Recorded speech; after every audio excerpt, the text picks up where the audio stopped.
Friends, आज हम सीखेंगे कि डेटाबेस क्या होता है और सीक्वल में हम इसको कैसे जनरेट करते हैं। ओके, तो सबसे पहले database it is an organised collection of data such as tables. यानी कि डेटाबेस क्या होता है, ये बहुत सारे टेबल्स को मिला के बनता है और ये एक ऑर्गेनाइज्ड फॉर्म में होता है। With the help of database data can be stored, modified and retrieved. और इस डेटाबेस की हेल्प से हम डेटा को स्टोर करके रख सकते हैं, उसको में चेंजेस कर सकते हैं यानी कि मॉडिफाई कर सकते हैं। और रिट्रीव का मतलब होता है उससे कभी भी डेटा को ले सकते हैं। ओके, तो that is the definition of database. अब इसमें हमने बात की डेटा की। डेटा क्या होता है? Data is the raw facts and figures. अब रॉ फैक्ट्स एंड फिगर्स क्या होंगे कि मैं एक सिस्टम में कुछ भी लिख देती हूँ, लाइक मैंने लिख दिया 23 AA या कुछ भी लिख दिया अल्फाबेटिकल न्यूमेरिकल ऑर्डर में, तो ये मेरा डेटा है, ठीक है, जिसका कोई भी मीनिंग नहीं है। जब डेटा प्रोसेस हो जाता है, दैट इज जब इसके साथ कोई मीनिंग बन जाता है, लाइक मैंने 23 लिखा तो एज है 23, मैंने ये कोई कोड लिखा तो कोड है ये, ठीक है, तो कोड के नाम से हम इसे याद रखेंगे। तो दिस इज कॉल्ड इंफॉर्मेशन। जब ये प्रोसेस हो जाता है तब हम इसको इंफॉर्मेशन बोलते हैं। देन आता है हमने जो काम करना है, डेटाबेस मैनेजमेंट सिस्टम। अब ये जो डेटाबेस है इसके लिए मुझे कोई ना कोई सॉफ्टवेयर चाहिए जिस पे मैंने काम करना है, तो वो है हमारा DBMS, this is database management system. ये वो सॉफ्टवेयर पैकेज है जो सारी क्रिएशन, मेंटेनेंस और डेटाबेस के यूज़ को कंट्रोल करता है कि हमने ये सारा काम जो करना है, जिस सॉफ्टवेयर में करना है, उसे ये पूरा कंट्रोल करेगा, ठीक है। या हम इसको ये भी बोल सकते हैं कंप्यूटराइज्ड रिकॉर्ड कीपिंग सिस्टम।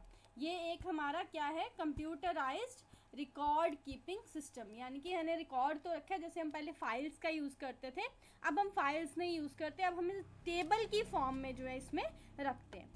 तो नेक्स्ट लेते हैं, अब हमारे पास कुछ सॉफ्टवेयर्स हैं लाइक ओरेकल, माइक्रोसॉफ्ट एसेस, माईसीक्वल, फॉक्सप्रो, और भी सॉफ्टवेयर हैं जो हम डेटाबेस बनाने के लिए यूज़ करते हैं। माइक्रोसॉफ्ट एसेस मैंने आपको पहले भी काम करके समझाया है, तो अब हम काम करेंगे माईसीक्वल पे। ओके, तो अब हम डेटाबेस बनाते क्यों? क्योंकि हमें बनाने के लिए कुछ बेनिफिट्स मिलेंगे, तभी हम वो काम करना चाहते हैं। तो अब बेनिफिट्स हैं क्या है? Reduction of data redundancy. अब रिडंडेंसी का मतलब होता है डुप्लीकेसी, ठीक है। जब हमारा डेटा डुप्लीकेट नहीं होगा तो हमें काम करने में ईजी रहेगा, ठीक है। इनकंसिस्टेंट डेटा नहीं होता है, इनकंसिस्टेंसी भी रिमूव होती है। डेटा एक दूसरे से शेयर कर सकते हैं क्योंकि टेबल की फॉर्म में डेटा है, टेबल में आपको पता है शेयर करना बहुत ईजी होता है। देन सिक्योरिटी, डेटा सिक्योर रहता है, हमारे डेटाबेस के पासवर्ड और सबसे हम इसे सेव करते हैं और डेटा को सिक्योर रखते हैं। देन आता है डेटा इंटेग्रिटी या वैलिडेशन। डेटा हमारा वैलिड होगा इसमें, ओके, कोई भी हमारा इनकरेक्ट या इनसफिशिएंट डेटा इसमें ऐड नहीं होगा। Then interactive interface. Interactive interface जो है that is very very important. इसका क्या मतलब है? अब यहाँ पे है SQL, मैंने कहा हमने SQL में काम करना है, तो this is called structured query language.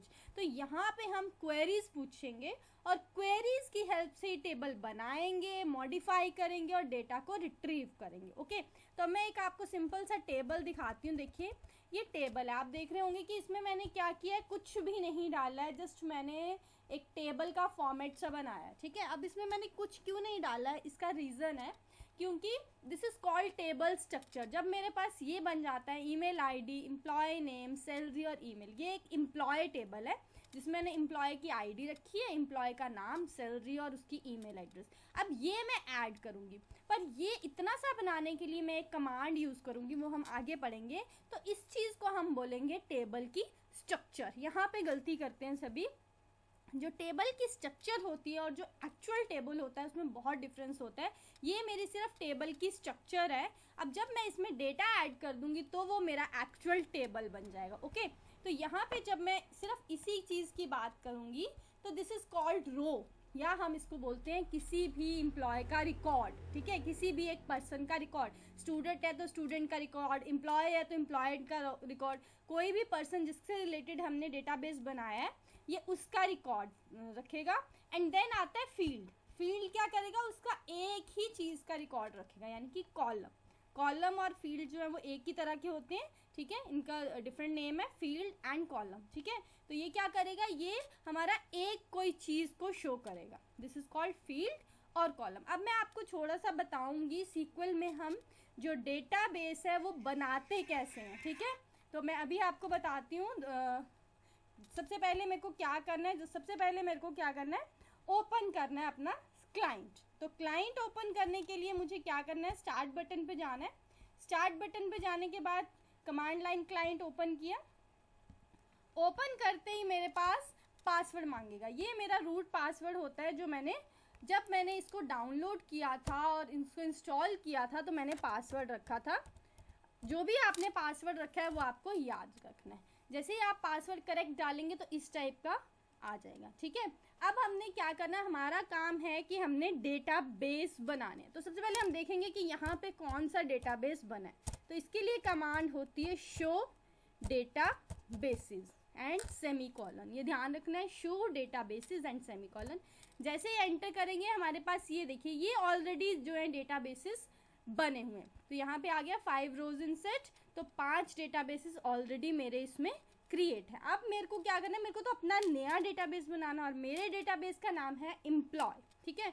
तो हम क्या करेंगे, क्रिएट कमांड का यूज करेंगे, क्रिएट डेटाबेस, क्रिएट डेटाबेस। अब इसके बाद मैं स्पेस देके अपना डेटाबेस का नाम लिखूंगी, ठीक है। मैंने डेटाबेस का नाम लिख दिया एम्प्लॉय, ओके, एंड सेमीकोलन लगा दिया।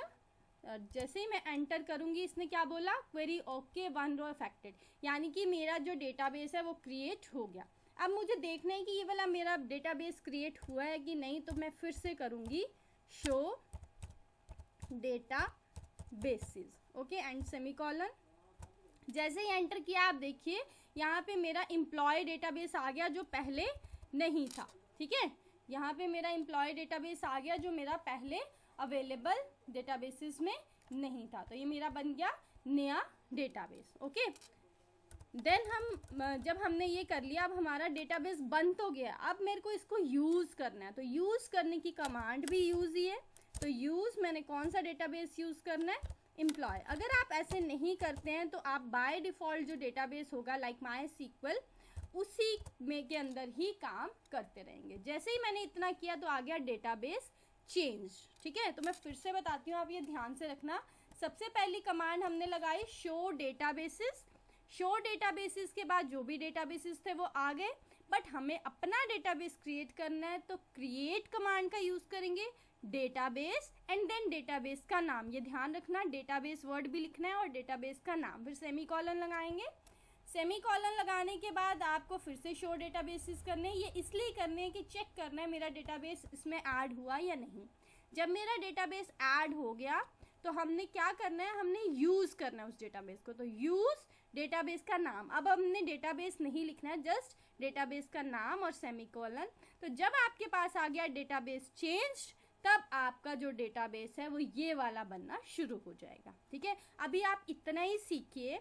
इसके आगे मैं जो डिफरेंट कमांड्स हैं हमने डेटाबेस पे चलानी है वो नेक्स्ट क्लास में बताऊंगी। भी इतना करके देखिए, कोई डाउट है तो कमेंट सेक्शन में कमेंट करके पूछ सकते हैं, ओके। Thank you.